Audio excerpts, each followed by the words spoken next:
ಇಷ್ಟೊಂದು ಹೈಕಮಾಂಡ್ ಅಷ್ಟೊಂದು ಬಲಿಷ್ಠವಾಗಿರ್ತದೆ ರಾಜ್ಯದಲ್ಲಿ ಯಾಕೆ ಇಷ್ಟೊಂದು? ನನಗೆ ಪೂರ್ತಿ ಮಾಹಿತಿ ಇಲ್ಲ, ನಾನು ಯಾರ ಹತ್ರನೂ ಮಾತಾಡಿಲ್ಲ. ರಾಷ್ಟ್ರಕ್ಕೆ BJPಯ ಕೊಡುಗೆ ಅಪಾರವಾದದ್ದು ಅನ್ನೋಂಥ ಇಡೀ ವಿಶ್ವನೇ ಅರ್ಥ ಮಾಡ್ಕೊಂಡಿದೆ. ಕರ್ನಾಟಕದಲ್ಲಿ ಇದ್ದಂಥ ನಮ್ಮ ಶಾಸಕರು ಇವಂಥ ಪರಿಸ್ಥಿತಿಯನ್ನು ಅರ್ಥ ಮಾಡ್ಕೊಳ್ತೀರ ಅಡ್ಡಮತದಾನ ಮಾಡಿರ್ತಕ್ಕಂಥದ್ದು ಪಾಪದ ಕೆಲಸ. ಆ ಪಾಪದ ಕೆಲಸಕ್ಕೆ ನಾವ್ಯಾರೂ ನಿರೀಕ್ಷೆ ಮಾಡಿರಲಿಲ್ಲ. ಇದು ಆಗಬಾರ್ದಾಗಿತ್ತು, ಆಗಿದೆ. ಇದನ್ನು ವರಿಷ್ಠ ಗಮನಿಸ್ತಾರೆ. ಹೈಕಮಾಂಡ್ ಅಷ್ಟೊಂದು ವೀಕ್ ಅಥವಾ ಲೋಕಲ್ ಆಗಿ ಇಲ್ಲ, ವರಿಷ್ಠ ಗಮನಿಸ್ತಾರೆ. ಯಾರು ವೀಕು ಯಾರು ದೊಡ್ಡವರು ಅನ್ನೋದಕ್ಕಿಂತ ಹೆಚ್ಚಾಗಿ ಯಾರು ಶಾಸಕರಿದ್ದಾರೆ, ಯಾವ ಚಿಹ್ನೆ ಮೇಲೆ ಗೆದ್ದಿದ್ದೀವಿ. ಇಡೀ ವಿಶ್ವನೇ ಇವತ್ತು NDA ಮತ್ತು ಭಾರತೀಯ ಜನತಾ ಪಕ್ಷದ ನಮ್ಮ ನಾಯಕರಾದ ನರೇಂದ್ರ ಮೋದಿಯವರ ಕಾರ್ಯಕ್ರಮಗಳನ್ನು ಮೆಚ್ಚಿಕೊಂಡು ಇವತ್ತು ವಿಶ್ವ ಆನಂದ ಪಡುವಾಗ ಇಂಥ ಒಂದು ಹೇಯವಾದ ತೀರ್ಮಾನ ಮಾಡಿದ್ದೀರಲ್ಲ, ನಿಮಗಿದು ಒಳ್ಳೆಯದಲ್ಲ, ನಾಚಿಕೆ ಆಗಬೇಕು ನಿಮಗೆ. ಇಂಥ ಕೆಲಸಗಳನ್ನ ಮಾಡುವಾಗ ದೇಶಕ್ಕೆ ಭಾರತೀಯ ಜನತಾ ಪಕ್ಷ NDA ಕೊಟ್ಟಿರ್ತಕ್ಕಂಥ ಕೊಡುಗೆಯನ್ನು ಗಮನಿಸಿದರೆ ಈ ಥರ ಆಗ್ತಾ ಇರಲ್ಲ, ಇದಾಗಬಾರ್ದು.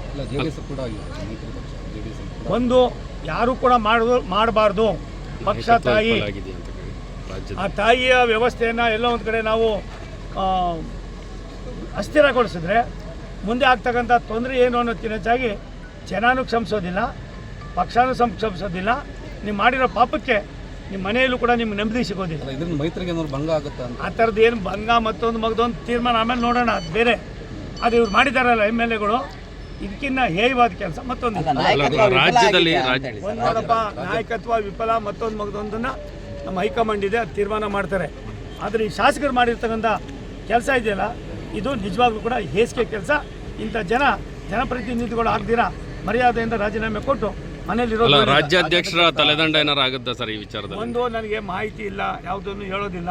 ಆದರೆ ಒಬ್ಬ ಶಾಸಕನ ಕರ್ತವ್ಯ, ಒಂದು ಪಕ್ಷದ ನಿಷ್ಠೆ, ದೇಶಕ್ಕೆ ನರೇಂದ್ರ ಮೋದಿಯವರ ಕೊಡುಗೆಯನ್ನು ಗಮನದಲ್ಲಿ ಇಟ್ಕೊಳ್ತೀರಾ ಅಂಥ ಒಂದು ದೊಡ್ಡ ಸಾಧನೆಯನ್ನು ಮಾಡ್ತಕ್ಕಂಥ ಪಕ್ಷದ ಶಾಸಕರುಗಳಾಗಿ ನೀವು ಮಾಡಿದ್ದೀರಲ್ಲ, ನಿಮ್ಮ ಪಾಪಕ್ಕೆ ನನಗಂಥದ್ದು ಪ್ರಾಯಶ್ಚಿತ್ತನೇ ಇಲ್ಲ.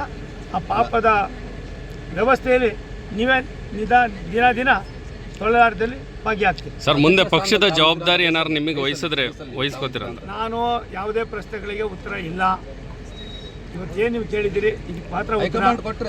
ಅದು ಅವೆಲ್ಲವೂ ಕೂಡ ಈಗಾಗಲೇ ನಾನು ನಿಮಗೆ ಪದೇ ಹೇಳಿದ್ದೀನಿ. ನಾನಿವತ್ತು ಯೋಗ ದಿನಾಚರಣೆ, ನಮ್ಮ ಆರೋಗ್ಯಕ್ಕೆ ಭಗವಂತ. ಇನ್ನಷ್ಟು ಹೆಚ್ಚಿನ ಮಾಹಿತಿಗಾಗಿ ಫಾಲೋ ಮಾಡಿ ಬ್ರಿಗೇಡ್ ನ್ಯೂಸ್ ಕನ್ನಡ.